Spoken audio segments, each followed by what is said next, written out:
जब से मनुष्य जाति का अस्तित्व बना है तभी से युद्ध भी अस्तित्व में आया।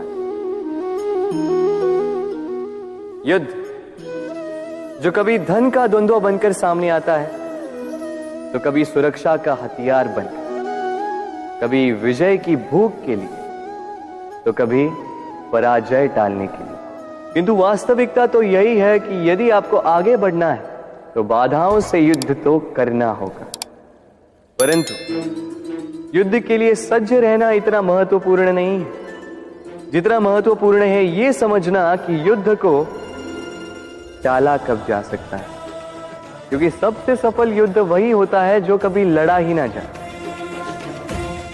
आप युद्ध में विजय प्राप्त करके स्वयं का मान तो बढ़ा लो, किंतु अपना बल खो दोगे। इसलिए जहां तक हो सके युद्ध को टालो, इस शक्ति को संग्रहित रखो, ताकि जब ये युद्ध धर्म बन के सामने आए आप उससे पूरे बल के साथ लड़ सको। राधे राधे।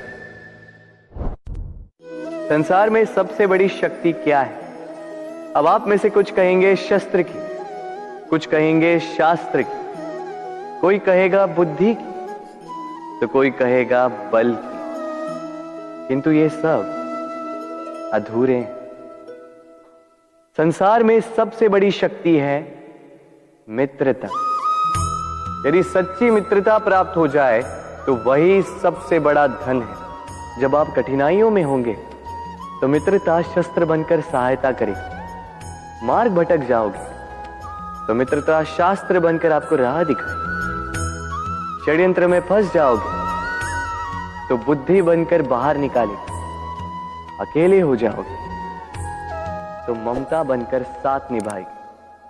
तो यदि इस संसार में कुछ कमाना है तो धन नहीं, मित्रता कमाओ। और स्मरण रखिएगा, यदि इस संसार में मित्र बनाना आपकी सबसे बड़ी दुर्बलता है तो आप इस संसार के सबसे शक्तिशाली प्राणी हो। राधे राधे। मनुष्य का स्वभाव है कमाना, संग्रह करना, फिर चाहे वो धन हो, नाते हो, संबंध हो या हो प्रसन्नता।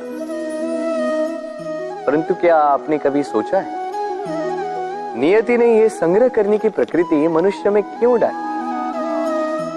एक बीज से पौधा पनपता है, उसके भोजन से फल संग्रहित होता है। क्यों? इसलिए ताकि वृक्ष उसे स्वयं खा सके? नहीं, बल्कि इसलिए ताकि वो भूखे जीवों में बांट सके।